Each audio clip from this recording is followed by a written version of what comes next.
میں ایسی بہت سی جگہ ہیں جہاں جانا انسان کے لیے خطرناک ہو سکتا ہے، تو ایسے کئی راستے ہی ہیں جن پر جانا انسان کے لیے کبھی کبھی بہت خطرناک ہو جاتا ہے۔ ذرا سوچئے کہ رات کا وقت ہے اور آپ ایک سنسان جگہ پر موجود ہیں اور کوئی بھی آدمزاد آس پاس قریب نہیں ہے۔ اپنی منزل پر جانے کے لیے کسی شارٹ کٹ اختیار کر لیتے ہیں کہ شاید ایسا کرنے سے آپ اپنی منزل پر جلدی پہنچ سکتے ہیں، اور اب آپ ایک انجان سنسان ویران راستے پر موجود ہیں جس کے بارے میں آپ کو ذرا بھی اندازہ نہیں کہ وہ راستہ کیسا ہے۔ آپ اس انجان راستے پر پھنس جاتے ہیں جہاں قدم قدم پر موت آپ کا پیچھا کر رہی ہے، تو آپ کا کیا حال ہوگا؟ یہ کہانی ایک ایسی اسیبی راستے کی ہے جس پر ایک لڑکا پھنس گیا تھا۔ اس کے ساتھ کیا ہوا تھا، وہاں پر وہ کیسے زندہ بچا تھا، اب میں آپ کو کہانی کی طرف لے کر چلتا ہوں اور امید کرتا ہوں کہ آپ کو میری باقی کہانیوں کی طرح یہ کہانی بھی پسند آئے گی۔ حسان رضوی کا تعلق ایک بہت بڑے رئیس خاندان سے تھا۔ گلیکسی ہوٹل کے نام سے ایک بہت بڑی چین تھی اور چند گارمنٹس فیکٹریاں بھی تھیں جو کہ بڑے شہروں میں موجود تھیں۔ بلال رضوی کی غیر موجودگی میں اکثر ان کے کاروبار کا سارا بوجھ حسان کے کندھوں پر آ جاتا تھا۔ وہ اکثر کاروباری سرگرمیوں کی وجہ سے ملک سے باہر رہتے تھے۔ ایک بگڑے ہوئے امیر زادی جیسی تمام عادتیں حسان کے اندر تھیں۔ شراب نوشی کرنا، رات تک اپنے بگڑے ہوئے دوستوں کے ساتھ گھومنا پھرنا، راتوں کو دیر دیر تک گھر آنا، کسینوں میں جانا اور کلب پارٹیز میں جانا وغیرہ وغیرہ۔ رات کے 2 بج رہے تھے اور اس وقت وہ کسی کلب پارٹی سے اپنے گھر کی راہ پر گامزن تھا۔ اس نے بہت شراب پی تھی۔ حسان کی کمزوری جب اس کے دوستوں کی کال آئی پارٹی کے لیے تو وہ منع نہیں کر سکا اور جانے کے لیے تیار ہو گیا۔ اس لیے وہ بہت تھک چکا تھا اور اسے اپنے گھر پر جانے کی بہت جلدی تھی۔ راستے پر سناٹے اور تاریخی کا راج تھا اور وہ بے خوف ہو کر کار تیزی سے چلا رہا تھا۔ اچانک ہی حسان کی تیز بھاگتی ہوئی کار کو بریک لگانا پڑی۔ کار کو بریک لگنے کی وجہ یہ تھی کہ حسان کو آگے کا راستہ کچھ سمجھ نہیں آ رہا تھا۔ حسان کے سامنے 2 راستے تھے، ایک شاید اس کی گھر کی راہ پر جانے کے لیے شارٹ کٹ تھا اور دوسرا راستہ پتہ نہیں کہاں کو جاتا تھا۔ وہ سوچنے لگا تھا کہ اس میں صحیح راستہ کون سا تھا۔ حسان کے دوست کا جب پارٹی کے لیے فون آیا تھا تو وہ ڈائریکٹ کلب آیا تھا، اس لیے ابھی اس کی سمجھ میں نہیں آ رہا تھا کہ وہ کون سے راستے پر جائے۔ کچھ دیر بعد یوں ہی سوچنے کے بعد حسان نے فیصلہ کر لیا کہ اسے کون سا راستہ ٹھیک لگ رہا ہے۔ حسان نے اپنی کار سٹارٹ کر لی تھی اور الٹے ہاتھ پر جو کہ کچا راستہ تھا اس کی جانب کر لی تھی۔ آج حسان نے بہت شراب پی ہوئی تھی، اس کا سر نشے کی وجہ سے بہت بھاری ہو رہا تھا اور اس سے گاڑی چلانا بہت مشکل ہو رہی تھی۔ رات کے 2:30 بج رہے تھے، راستہ سنسان اور ویران تھا۔ ذرا آگے چلنے کے بعد حسان کو بہت حیرانی ہوئی تھی۔ اس نے نشے سے باری ہوتی ہوئی اپنی آنکھوں کو مسلا۔ وہ حیران ہو گیا تھا کہ وہ سچ میں کوئی لڑکی تھی۔ جب اس نے ایسے سنسان اور ویران جگہ پر ایک لڑکی کو دیکھا تھا تو حسان نے دل میں سوچا تھا کہ رات کے ایسے وقت میں یہ لڑکی کیا کر رہی ہے، کیا اس کو کسی مدد کی ضرورت ہے؟ حسان نے دل میں سوچا تھا۔ قریب آتی ہوئی کار دیکھ کر اس انجان لڑکی نے کار کو روکنے کا اشارہ کیا۔ اس لڑکی کی کالی لمبی زلفیں اس کے چہرے کے آگے آئی ہوئی تھی اور جب حسان کی کار اس لڑکی کے نزدیک آئی تو تیز ہوا کے جھونکے سے اس کی لمبی زلفیں اس کے چہرے پر سے ہٹیں تو حسان بہت خوفزدہ ہوا۔ اس لڑکی کا بہت ہی خوفناک چہرہ تھا اور اس کے منہ سے 2 نکیلے دانت باہر کو آئے ہوئے تھے۔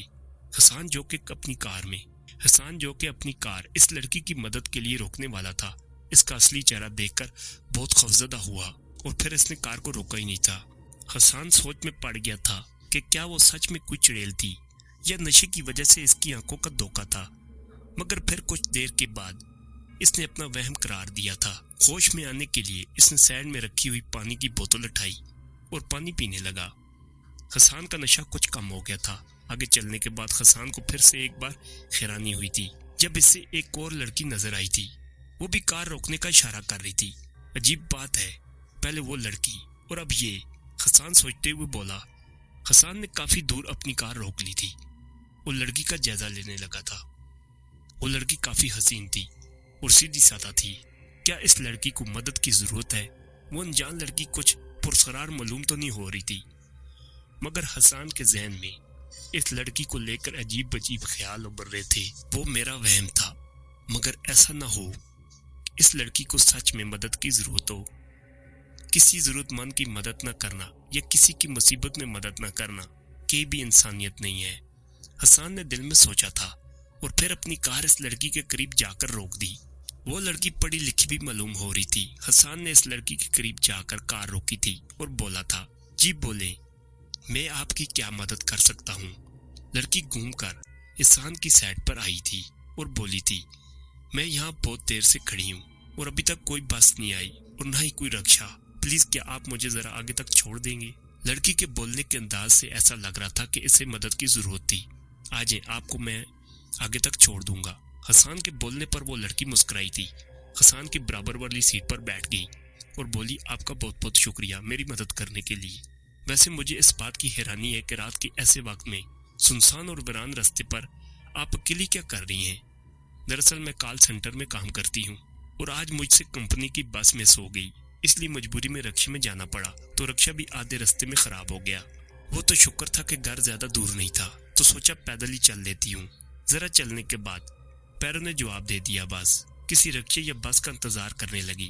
میں کافی دیر سے کھڑی تھی مگر کوئی بھی نہیں آیا، اور پھر بس آپ کی کار آ گئی تو جان میں جان آ گئی میری، اور سوچا کہ شاید آپ مدد کریں گے اور آپ مان گے۔ اگر کوئی انسان کسی مصیبت میں ہے تو دوسرے انسان کا فرض ہے کہ وہ اس کی مدد کرے، اور یہ تو میرا فرض تھا۔ ہاں البتہ کبھی کبھی انسان کی بلائی اس سے مہنگی پڑ جاتی ہے۔ ویسے آپ کہاں جا رہے ہیں؟ میں اپنے گھر جا رہا ہوں، کئی دنوں سے دوستوں سے ملا نہیں تھا، اس لیے دوستوں نے پارٹی کے لیے بلایا تھا، اس لیے وہیں دیر ہو گئی۔ لڑکی کے پوچھنے پر حسان نے جواب دیا تھا، ویسے مجھے بہت حیرانی ہے۔ کس لیے؟ اس انجان لڑکی کے بولنے پر حسان نے پوچھا تھا۔ یہی کہ آپ نے مجھے انجان لڑکی کی مدد کی، مجھ پر یقین کیا اور مجھے اپنی کار میں بٹھا لیا۔ آپ نے ذرا بھی یہ نہیں سوچا کہ ایک سنسان اور ویران جگہ پر ایک لڑکی کا ہونا حیران کن ہے۔ اگر میں کوئی فراڈ لڑکی ہوتی اور آپ کو جان سے مار کے لوٹ مار کر کے چلی جاتی تو ذرا بھی ڈر نہیں لگا آپ کو؟ لڑکی کے بولنے پر حسان مسکرایا تھا اور بولا تھا، سچ کہوں تو آپ کو ایسے اکیلا دیکھ کر میں بہت حیران ہوا تھا اور ذہن میں یہی خیال آ رہے تھے، مگر پھر سوچا کہ شاید سچ میں آپ کو مدد کی ضرورت ہے، اور اگر ان سب خیالات کی بنا پر آپ کی مدد نہ کرتا تو یہ غلط ہوتا۔ چلو یہ تو اتفاق تھا کہ تم نے مدد کی، مگر آئندہ اگر کبھی تم نے ایسا کیا تو سوچ لینا کہ کسی بہت بڑی مصیبت میں بھی آ سکتے ہو، جیسے اب تم مصیبت میں آ گئے ہو۔ آپ کے بولنے کا مطلب کیا ہے؟ میں کچھ سمجھا نہیں۔ میرا مطلب صاف ہے کہ اگلی بار کسی کی مدد کرنے کے لیے تم زندہ نہیں بچو گے۔ حسان کے پوچھنے پر اس لڑکی نے پرسرار انداز میں جواب دیا تھا، اور پھر اس لڑکی کی شکل تبدیل ہونا شروع ہو گئی۔ اس کے چہرے پر بہت ساری جھریاں نمودار ہو گئی اور آنکھوں کے دیدے بھی غائب ہو گئے، منہ سے 2 دانت باہر کو نکلے ہوئے تھے۔ حسان کے دیکھتے ہی دیکھتے وہ حسین لڑکی ایک چڑیل بن گئی تھی۔ حسان بہت خوفزدہ ہوا تھا، اس کے چہرے کا رنگ پھک ہو گیا تھا، دہشت کے مارے وہ تھر تھر کانپنے لگا۔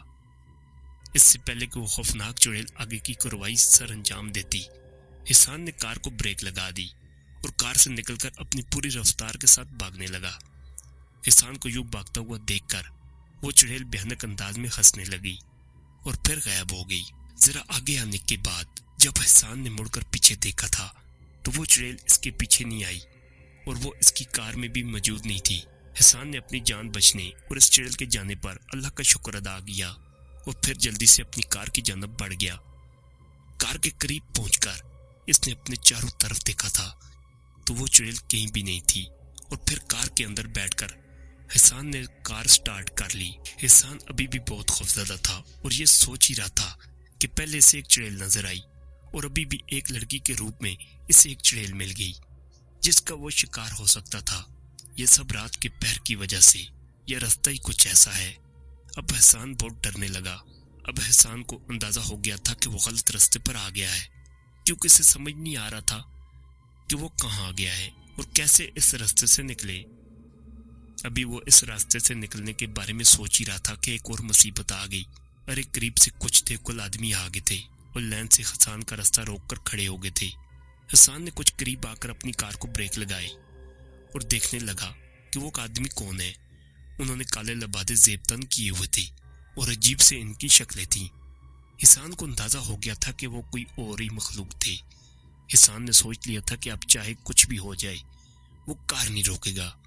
پھر حسان نے اپنی کار سٹارٹ کر لی اور فل رفتار سے بھگانے لگا۔ جب حسان کی کار